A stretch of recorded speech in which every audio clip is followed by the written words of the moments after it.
Join the ranks of those who dare to question the norm. Paranormal M brings you face to face with the unexplainable.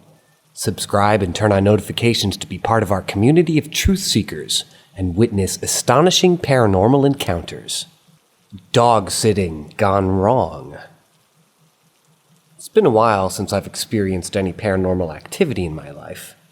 And this happened a day and a half ago, and because I hadn't had any experiences recently, it scared the crap out of me. I was watching my dad's dog, Charlie, for a week, and a bit while he was in the hospital. Nothing bad, just a knee replacement. I was staying in his new apartment, which was an old Victorian house converted into 3 apartment units. My dad lives on the 3rd floor and attic, which used to be the servants' quarters. It's a really nice, newly remodeled home with lots of character. The bedroom and bathroom are separate from the rest of the apartment, with a set of about 5 stairs leading down to it. The week started off great. I dropped my dad off at the hospital and said goodbye to my fiancée and headed over to the apartment. I figured it would be a great week of relaxing. I work from home now, so I'd be able to work from the apartment and take care of Charlie.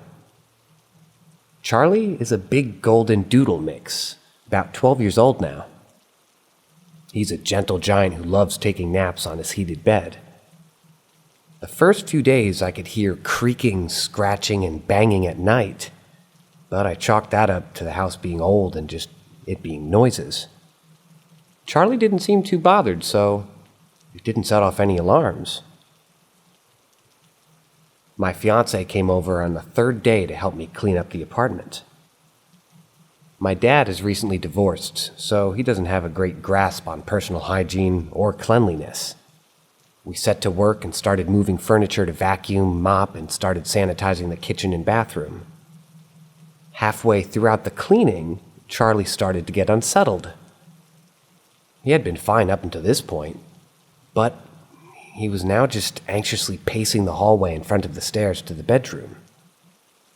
I tried to get him to go outside and pee, or to at least show me that what he wanted to do, but he wouldn't even budge from the stairs. My fiancée was just starting to get frustrated with Charlie because he was crying and barking at nothing. He went to move Charlie, and as soon as he touched his collar, Charlie ran howling into the room. At this point, my fiancé was done. He ran into the bedroom after him and chased him out. He shut the door, and we went back to cleaning. We assumed that there may have been a rat or something in the bedroom, so we brought a trap. My fiancé had to head to work the next morning, and it was a long commute, so he went home around 9 p.m.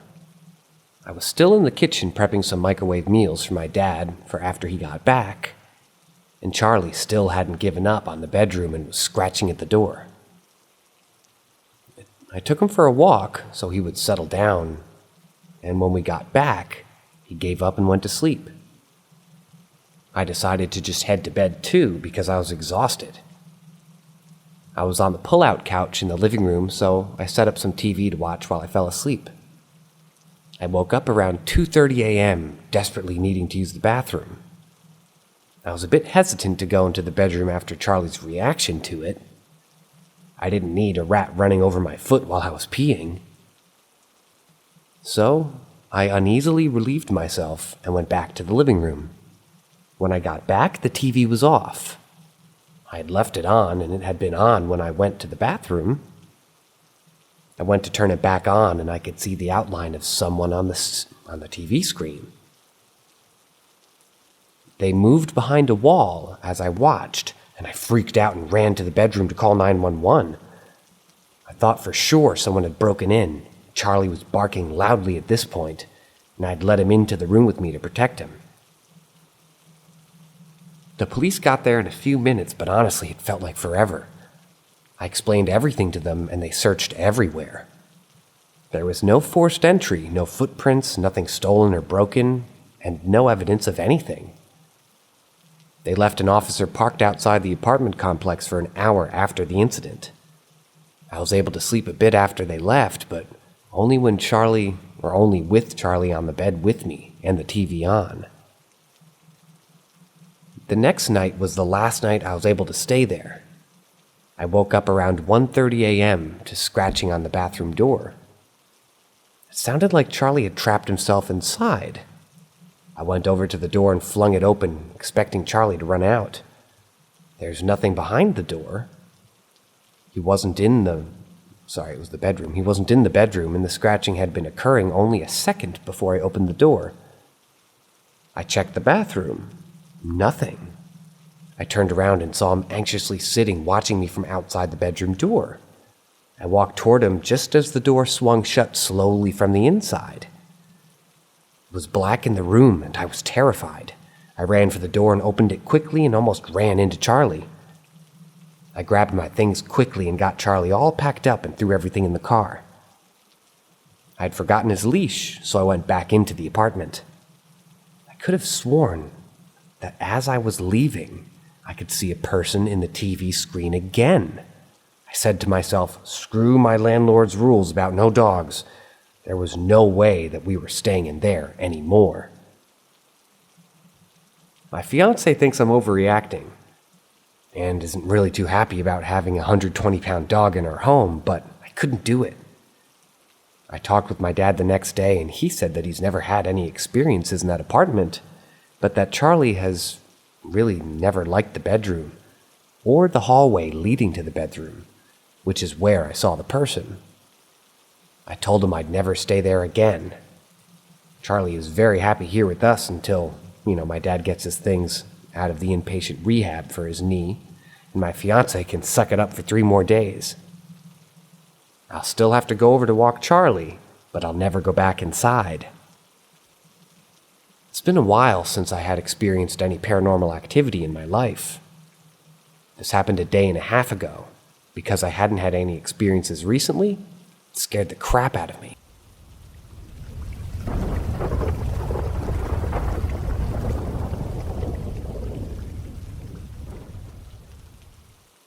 Story number 2. Our fur baby is protecting us from the grave. We recently lost our baby girl, Missy. She was a special kitty. She lived with me for 10 amazing years after I adopted her from the shelter.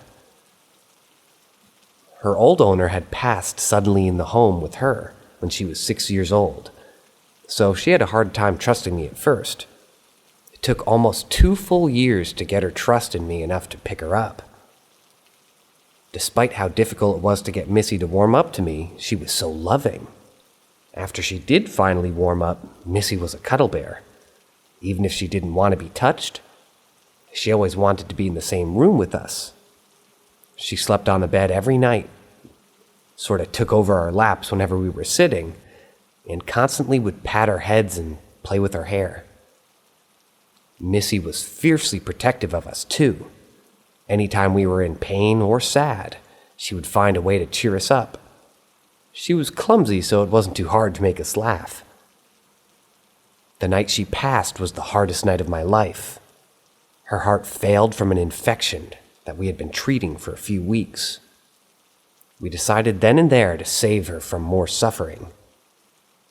We told her what was about to happen, and instead of her fighting the vet and us like normal, she curled up on my lap and peacefully went to sleep before we could even euthanize her.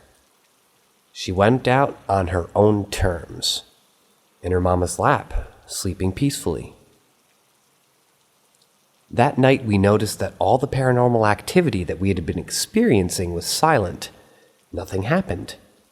The next day we were expecting the usual slamming of cabinets and shadow figures in the hall, and instead we saw Missy laying on the couch watching us.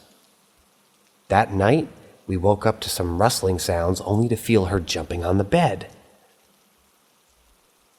The rustling noises stopped immediately. We didn't see her that night, but we knew she was there.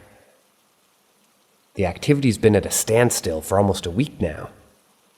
Every once in a while, we see a flash of Missy out of the corner of our eye, but nothing else has happened. I think our baby girl is protecting us in death. I just hope she's found some peace in death. Fly high, little bean.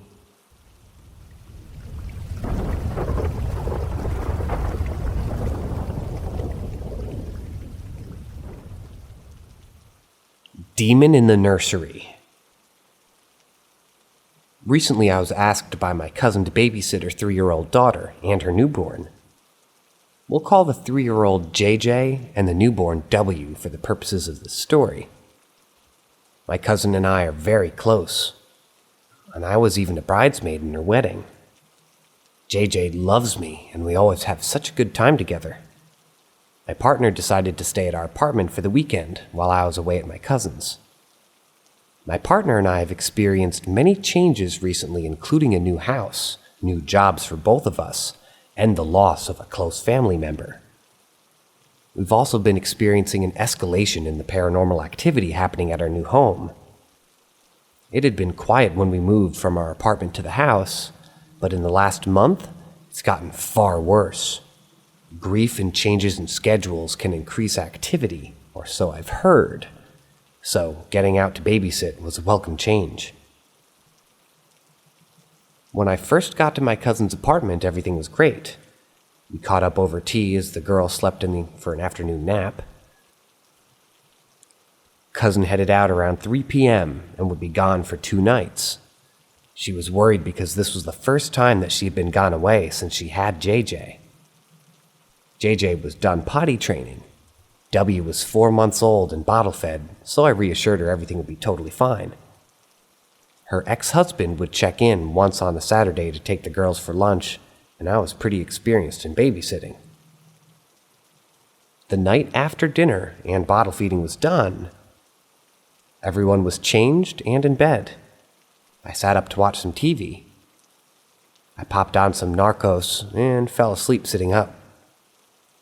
I woke up to a really loud commercial, only to watch the TV shut itself off. No biggie, it was a smart TV and probably had a timer. Then I heard JJ. She was babbling away to someone, and I could tell that she was pretty unhappy with whatever was being said. Her voice was whiny and sounded like she was going to cry. I figured she was having a dream, so I went to check on her. When I got to the room, her light was on, which was unusual. The only light in the bedroom was a 5-foot-tall floor lamp that had a button that was far too high for her to reach. She's only maybe 3 feet tall, and the button is located at least 4.5 feet in the air. There's nothing surrounding the light that she could have climbed on, and nothing that she could have moved to stand on it to reach it. She was crying and was motioning to the ceiling, saying, "Zaza, he scares me." No one she's ever met has had the nickname Zaza. I checked with my cousin the next day to make sure. I got her back to sleep and shut off the light after trying and failing to get more information out of her. I decided to stay up a bit to listen for her to get up and fiddle with the light. It was around 12 a.m. now, and I heard JJ moving around in her room.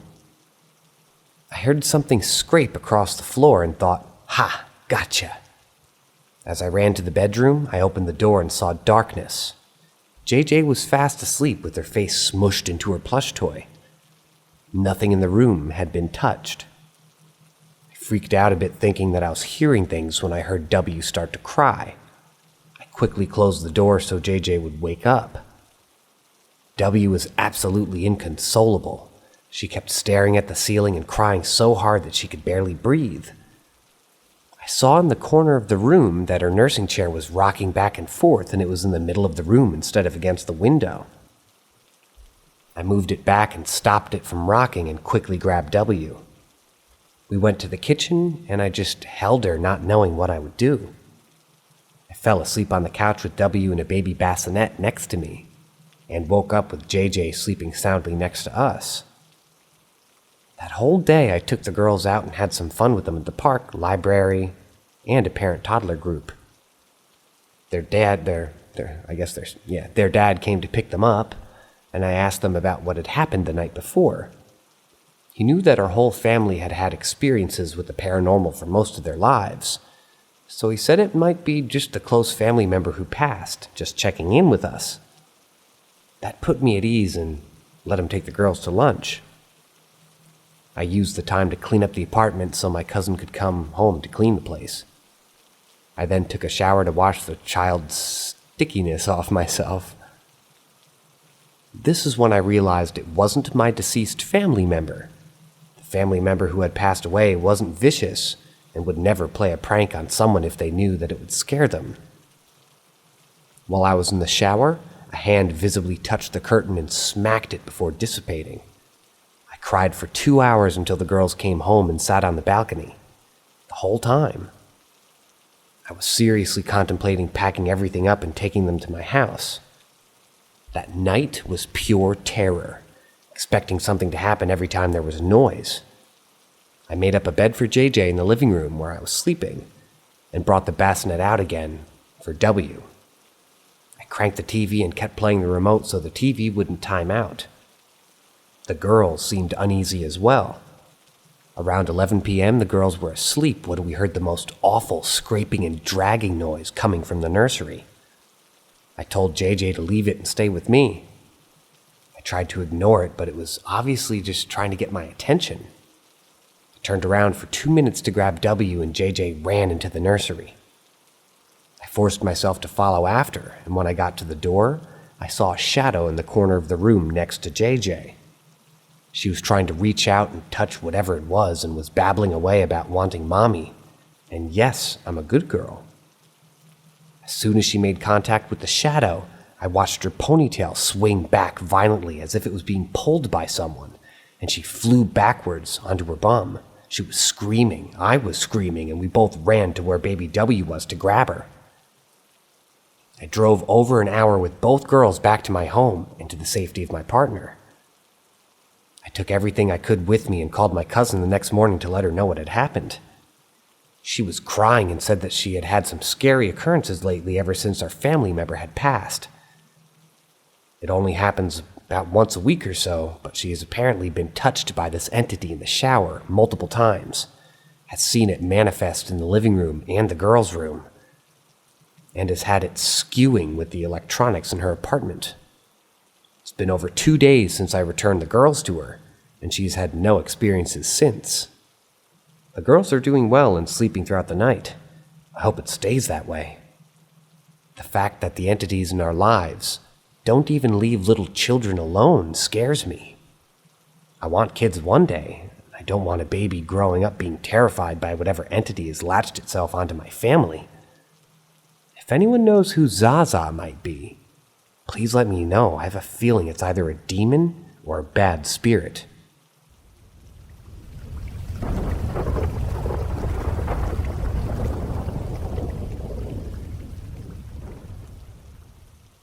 Old work ghost and new experiences at home. If you've been following my stories, you've probably heard of my old work ghost. If not, long story short, is that it harassed me and my coworkers until most of us quit. There was one person who stayed behind, my old boss. Unfortunately, he's been experiencing some pretty terrible things on his own, including being scratched and possibly bitten. He has been keeping me updated on the paranormal activity in the store. Multiple new employees have quit, leaving him understaffed. This has led to him basically living at the store, which has increased the exposure to the activity. I decided to return to the store one last time to buy a couple of things after my last doctor's appointment in that city.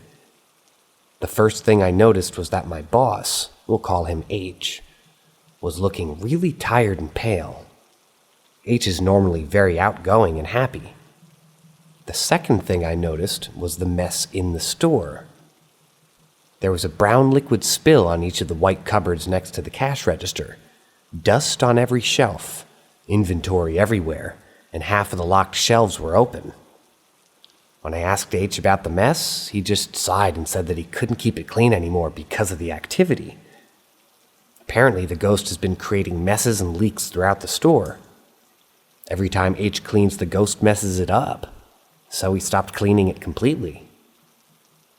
While I was in the store, we could hear random knocking noises, and when H was cashing me out, we heard a loud yell coming from right beside him. A couple of online ordered bags were just thrown off the counter at him, while I was just browsing, and the music paused a bunch of times. When I was exiting the store, I turned to look through the front window and saw a man standing behind H. I had been the only person in the store for an hour and a half before I left. I'm glad I never have to go back. At home, the entity's gotten bolder. Around 3 a.m. every night, my partner gets pushed out of bed, violently. He now has bruises and cuts from landing on the nightstand every night. It's been a week of him being pushed consistently. When he gets pushed, you can tell it isn't just him rolling off the bed. He lands a few feet beside the bed and has been awake a few times to feel 2 hands violently shoving his shoulder. We resorted to getting a railing from his side of the bed. This hasn't stopped the shoving, but it's given him time to put his arms out so he doesn't fall on his face. I've been waking up at 3 a.m. every night for the last month to something sitting in the middle of the bed between my partner and I. I can see the dent in the mattress, and I can feel it shifting around as if it's getting comfy just before shoving starts. The scariest thing about the nighttime activity is seeing both my partner and my cat reacting to whatever it is that's in the apartment. I almost wish I was going crazy so that I could just take something to make it stop. The last experience I'll talk about today happened yesterday. When my partner and I were at work, an old resident in our complex who has dementia broke into our apartment. According to his wife, he thought that it was their apartment. They lived directly below us, so that kind of makes sense. He had gone out for a walk and ended up at our door. Someone had left the door unlocked, or possibly the entity had unlocked it. When I got home, I heard my partner's Xbox playing the Halo theme and saw someone sitting on the couch. I immediately closed the door and called 911. I knew my boyfriend wouldn't be home till 10 p.m. and it was only 5. I wasn't about to leave it to chance that it was just the entity and not a real person. The cops found the old man sitting on the couch talking to someone in the corner of the room. Apparently, my cat had been sitting next to him watching the corner intently.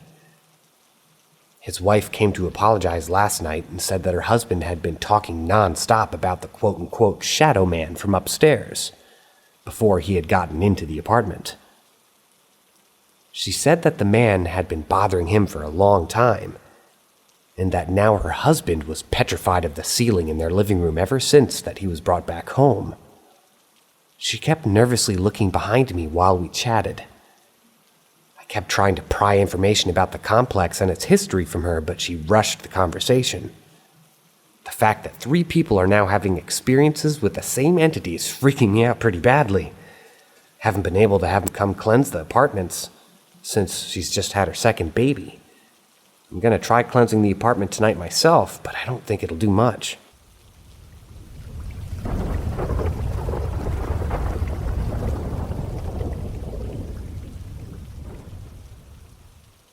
I know what I saw, but I don't know what it was. When my husband and I first started dating about 10 years ago, we lived in Huntington Beach, California.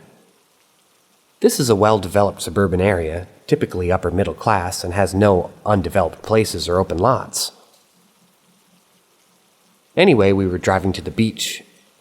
I was driving, and he was passenger. I still remember the exact street we were on, Edwards, heading toward Warner Boulevard. Anyway, we were sitting at the red light. We both looked over to our right at the same time and saw this thing. It was all gray and walked on 2 legs. There was no hair, fur, or tail. It wasn't facing us, so we just saw its back. It was too small to be a grown person.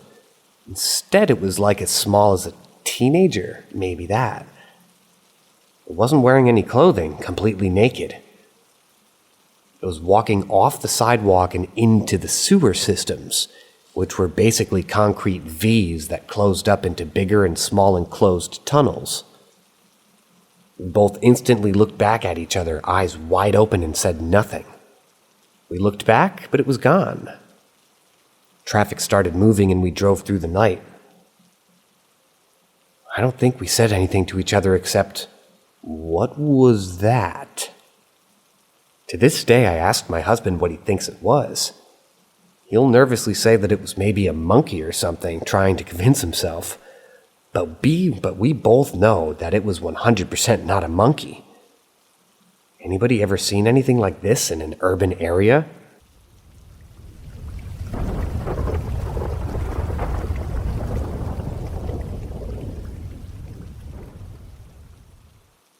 The radio has a mind of its own. In 2016, my uncle passed away due to a heart attack. Or at least, that's what the autopsy reported. I was 13 at the time, and this man was like a father to me.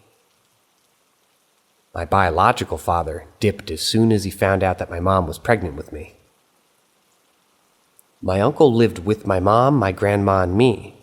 We were all extremely close, and my mom had finally put down the bottle after years of excessive drinking for an entire year.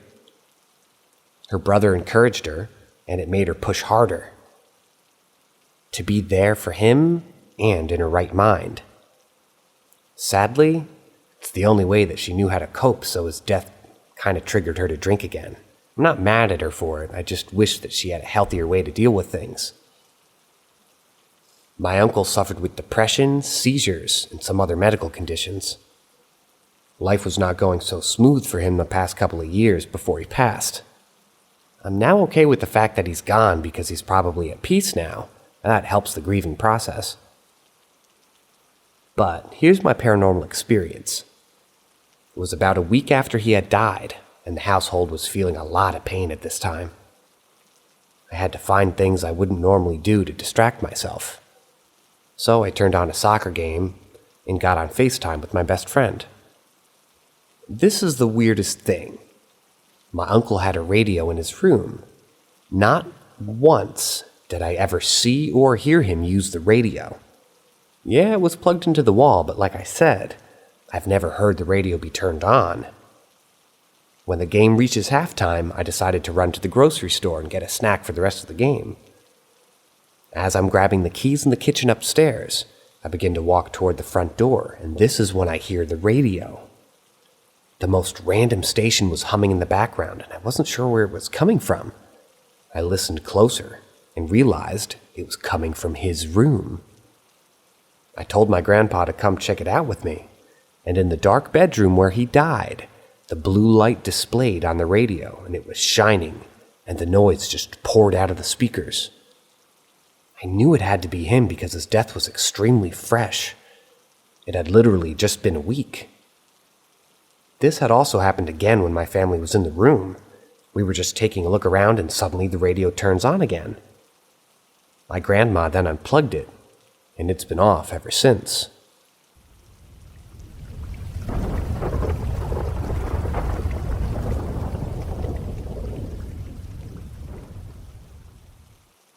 I'm a conduit or something. It started when I was young. My father noticed an old man's spirit who would appear around me often. Then when I was about 8 years old, it took a nasty turn. Me and my brother were about to watch my first ever horror movie. He was about 14, so he was perfectly able to show me paranormal activity, right? Before we started, he said that he needed to make popcorn, so I went to the kitchen. After a few minutes, I got worried and went to see where he was. I saw someone walk down our stairs, right beside the kitchen, so I called out his name and followed him. I saw him turn the corner at the bottom of the stairs to head towards his room, so I followed again. I then saw him walk into his room. I called out again, and all of a sudden I heard him calling me from the upstairs with popcorn. I was so close to the room, and that thing. I screamed for Zach, who eventually ripped down the stairs. It took quite some time to recover from that. Let's fast forward a little bit. So when I was in grade 7, I started my emo phase. You know how it goes.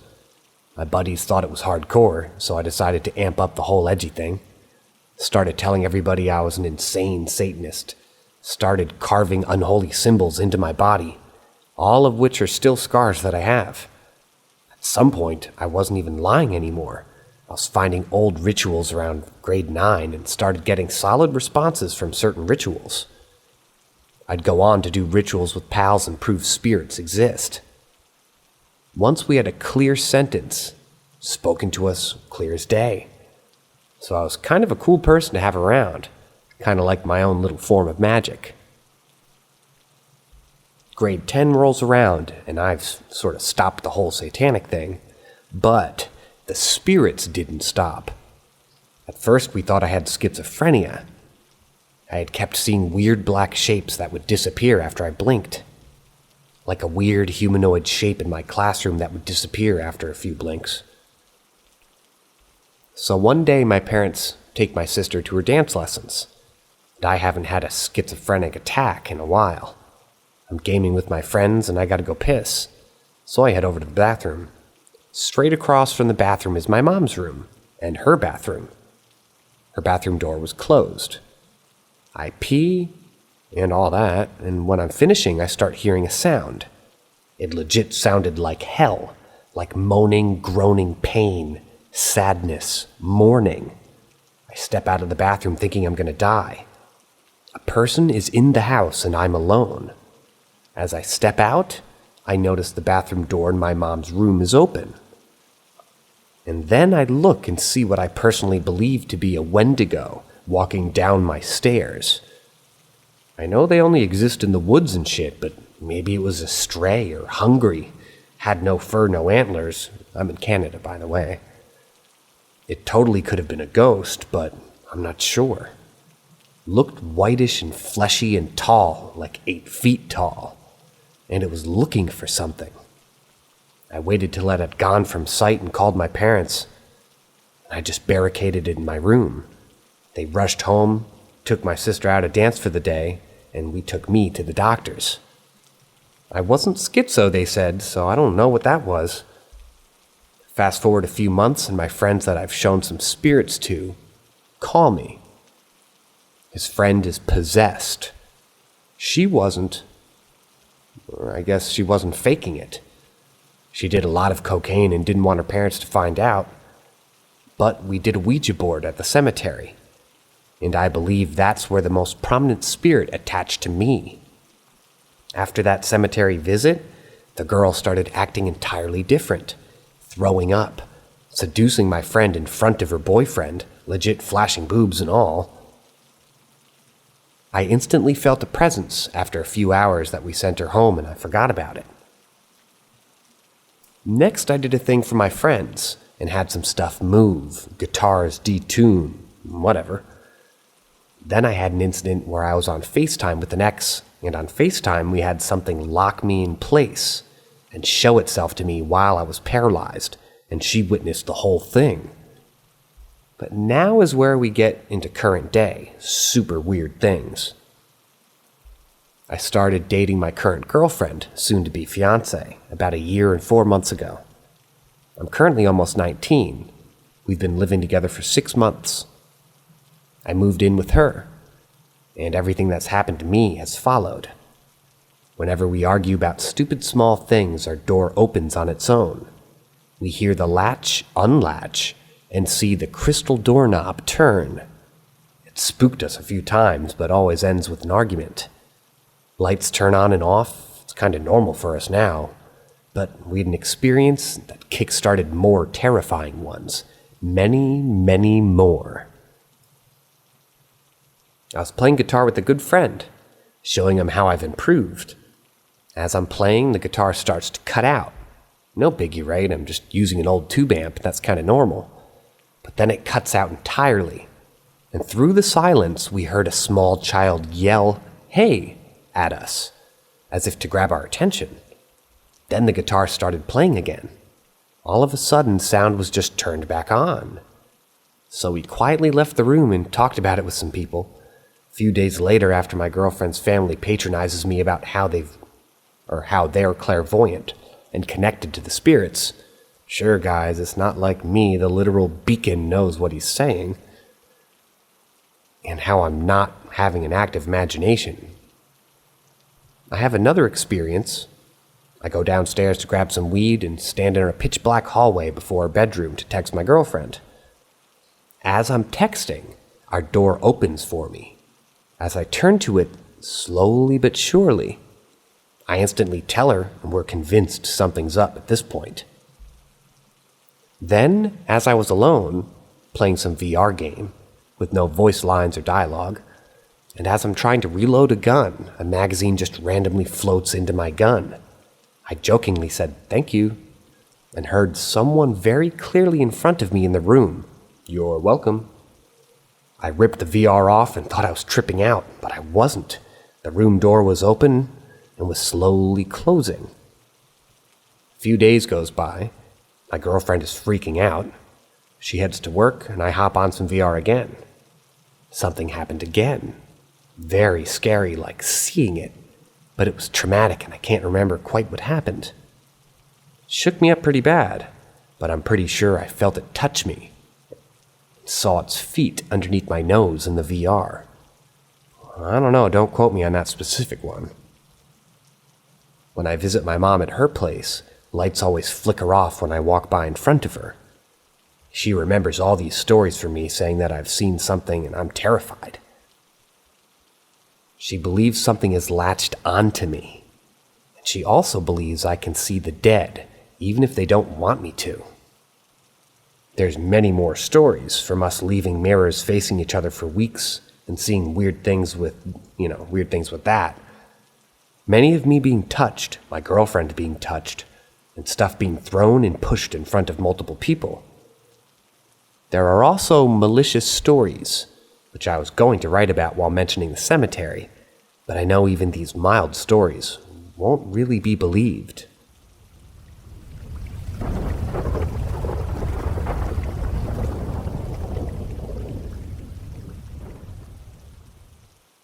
My shadow person encounter. I'd always been certain of what I saw, but when I first became aware of shadow people as a commonly reported phenomena, any doubt I had about the incident disappeared.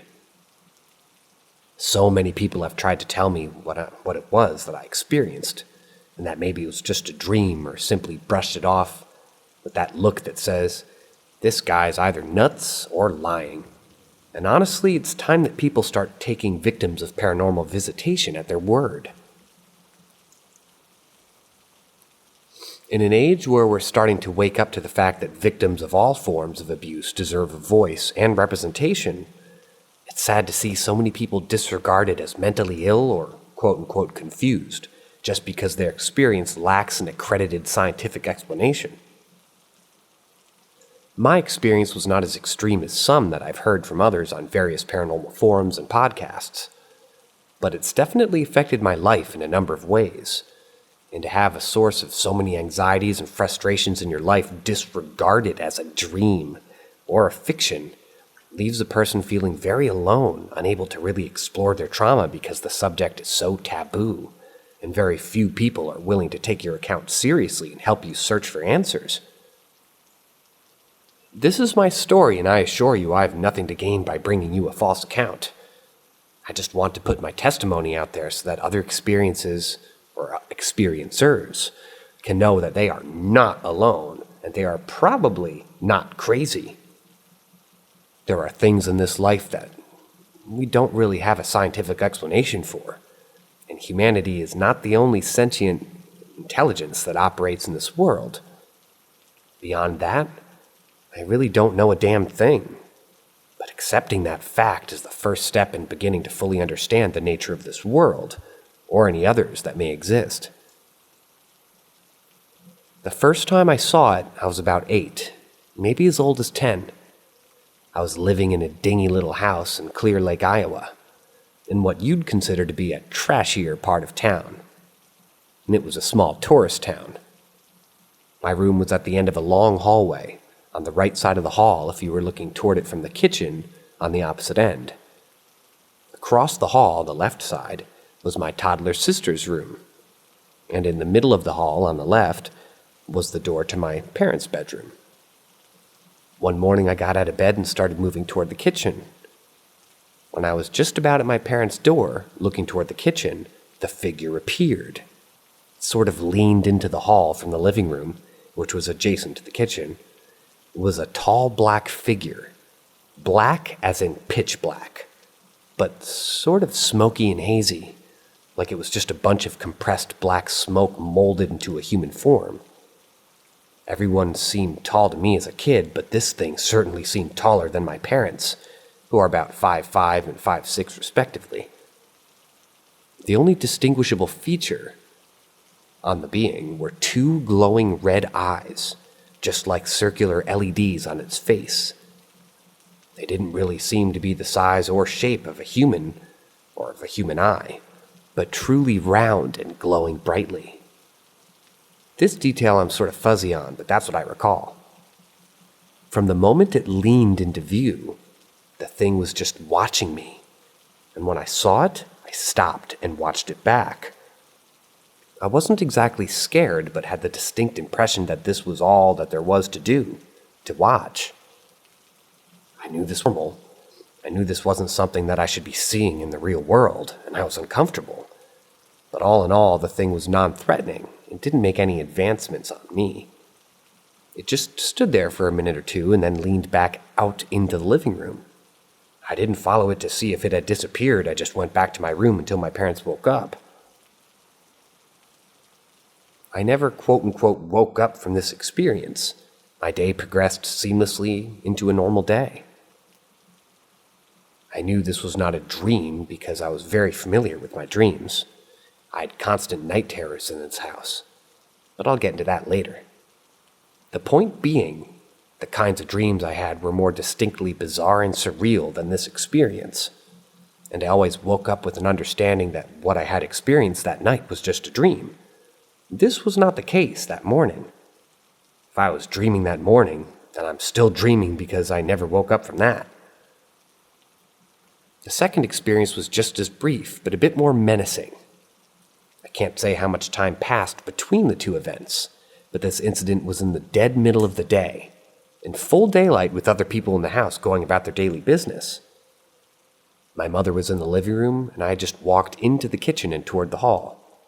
I was now standing approximately where the figure would have been in the first occasion, looking down toward my room and my sister's. Suddenly, the figure appeared. This is where it gets really bizarre, because the thing actually crept out of my room. I mean, this thing was literally creeping, like some old-school Scooby-Doo villain walking on tiptoes with its arms raised and hands bent toward the floor.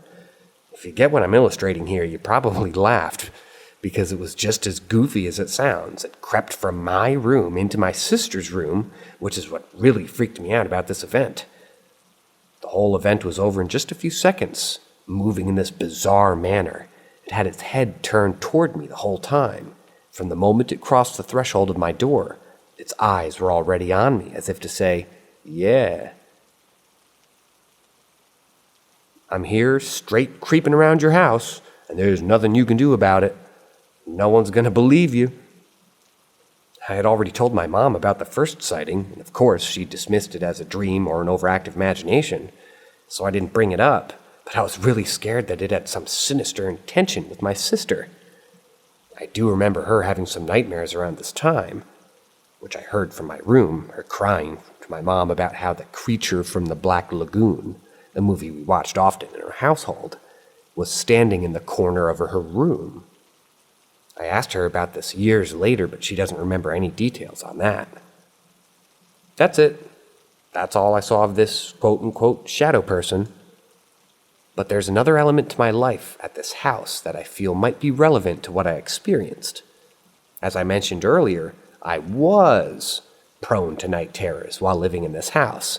Vivid but bizarre nightmares that almost always had something to do with being chased by various demons, monsters, etc. I'd need a whole post just to describe the details of these dreams, but I later on realized that some of these occasions I had actually experienced some sleep paralysis and astral travel. I think that's a pretty woo-woo term to use, but that's the lingo people use, so I'll stick with it. One recurring type of dream that I had had went like this. I'd be lying on my bed, everything seeming completely normal in my room. As it was in waking life, But I'd get this feeling, this instinctual understanding that something horrible was about to come through my door. I'd start to panic. But I would be unable to move my body. So rather than use my arms and legs to physically leave my bed, I would, through a sheer force of will, hover off of my bed and float to the corner of the ceiling as out of reach as possible. Nothing else was really different about my room in these experiences except that dread that something was trying to get in. Another night, I had a similar dream where I woke up in a familiar room to find a tall, hairy man standing above me, reaching for me. I had the strong sense that this skinny ape-like man was there to take me, and I remember doing my best to resist him. But the ending to that dream is fuzzy. That shit freaks me out to this day, more than the shadow person encounters, because this hairy man thing, pretty common occurrence in high strangeness research. So I can't help but worry that there's some real reality to that experience. I bring these dreams up because it seems that maybe vivid nightmares in certain locations, this only happened in that house, that also have reported paranormal activity indicates a relationship between the two. If you subscribe to the idea that these beings feed off of fear, quote unquote, then it seems plausible that the two are connected.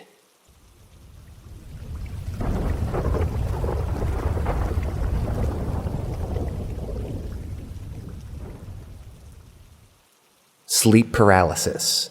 The woman in my closet. When I was in high school, I had my first experience with sleep paralysis. I was in a van on a high school trip and was sleeping with my head pointed down. When I woke up and realized I was still asleep, I frantically tried to jerk myself awake. It felt like I couldn't breathe, but I woke up before I tried to yell. Episodes like this one continued, but only when I took naps. However, I had never experienced anything paranormal during these episodes. I quit taking naps, but it didn't matter. My worst ever experience was in my childhood home. I fell asleep laying on my back and I woke up to the closet door opened. It was open just enough that I couldn't see inside. But I felt like something was in there. I tried to move my head, but I wasn't able to. I so badly wanted to get a better angle so that I could reassure myself that nothing was in there. The door opened a bit more to reveal a face. Now, let me tell you, I'm not exaggerating at all when I say that this face looked like, for lack of a better word, an old woman who had severely abused methamphetamine. She shot me an unnaturally wide grin, to which I could see the detail of her rotted gum line. We had this intense connection to one another. Just from one glance, I was able to tell that she knew I was paralyzed, and my own fear was fueling her happiness. Ew. I didn't see her reach for it, but the door slammed shut so hard that I felt it shake my bed. Then I woke up for real. I assumed I had a terrible dream and didn't sleep well the rest of the night. I woke up the next morning and went to grab some clothes to get dressed after a shower. Because I had a small room at the time, I kept my dresser in my closet. I went to grab the doorknob and I pulled it straight out of the door, pushed it back into the door and managed to get the door opened. The other side of the doorknob was against the wall in my closet. The only thing that made sense to me was that something slammed my door so hard that it broke the screw that held the doorknob together. I asked both my parents and my sister if they were in my room that night before. When they said no, I explained to them what I had experienced and what happened. My parents thought that I was just making stuff up to scare my sister and completely disregarded it. After all, this wasn't the only time that things out of the blue had occurred in our home. My mother and sister were often frightened about certain things that happened in the house, and they believed them to be paranormal. My stepdad was the only one that would 100% try to diffuse these situations by saying, "We have an old house." He eventually started to notice these odd occurrences as time went on, but that's a story for another time. 4 or so years later, I live in a different town and smoke weed every night before bed because it keeps me from dreaming, and because I like it. I don't think anything's followed me from that house, but I think it knows when I'm back home.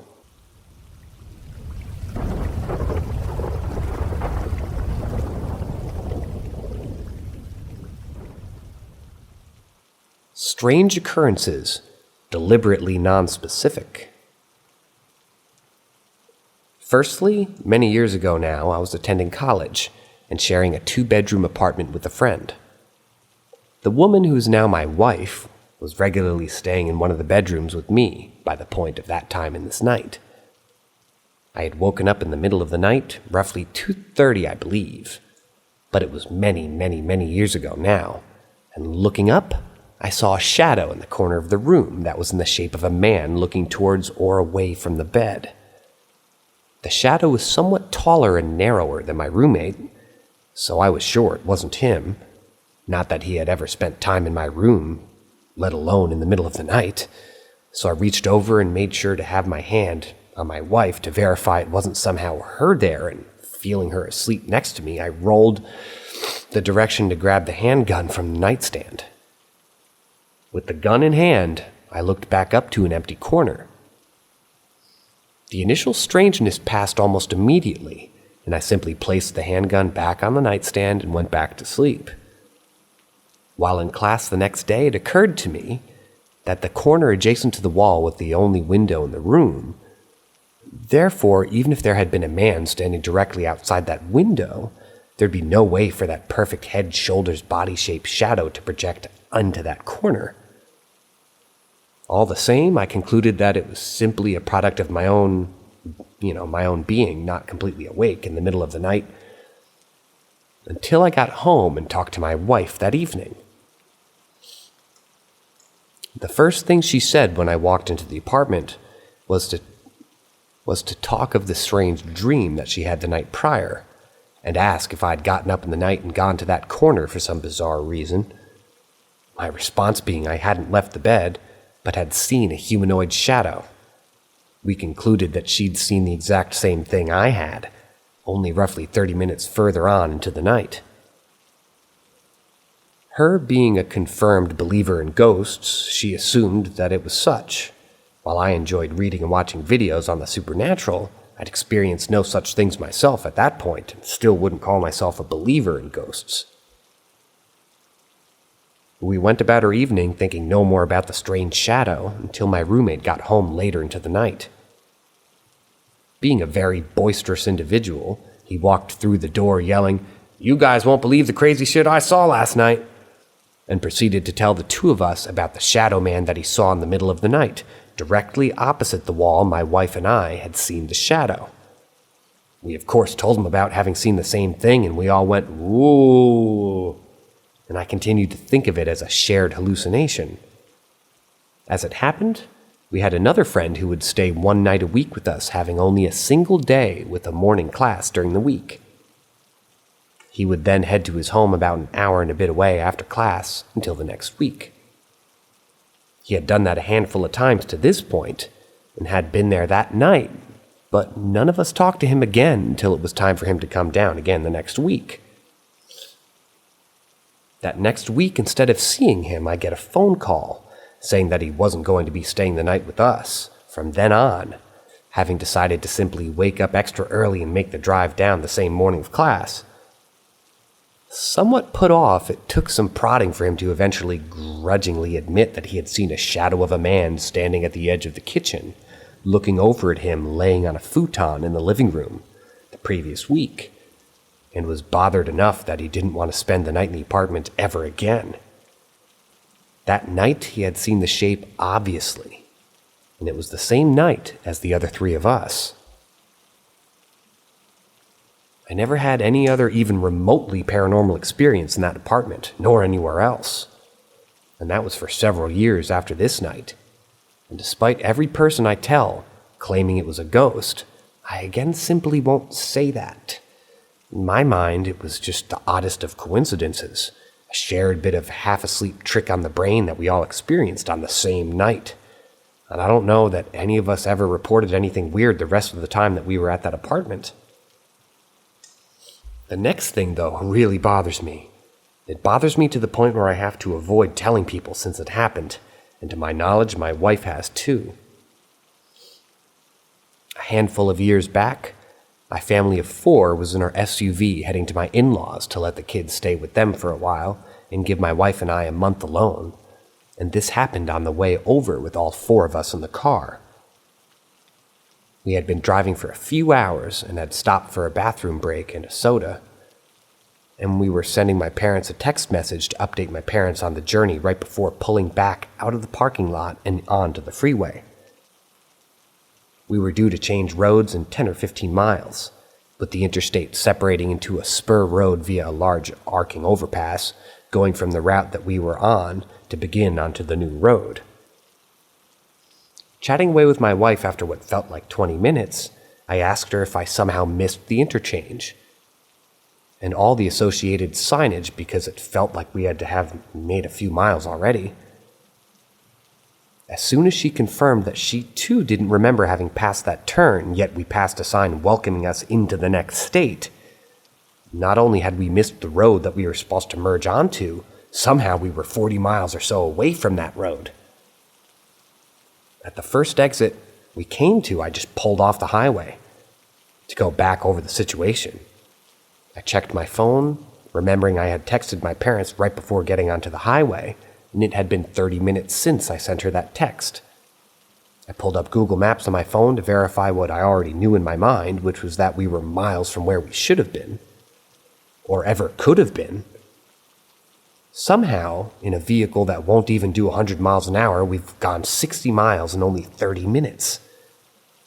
Not knowing what else to do, I called my parents, but was only told to watch my speed and pay more attention. They wouldn't or couldn't understand that speeding to achieve that sort of pace wasn't mathematically possible, much less when I had the cruise control set just over 70. I don't expect to find answers to what happened that day. I've no idea what such an explanation would look like, even if there was a rational one to be had. There's nothing else strange about the trip. We phoned my in-laws and told them that we would be late taking the new way, quote-unquote, to get there. Just to the point of wanting to put it out to some place like this, where even if people laugh, it's no big deal. So there, you have the 2 strangest things that have ever happened to me in my life. One to me, again, is nothing. The other unnerves me years later because I just can't rationalize it. And the only other responses have been bemusement and disbelief.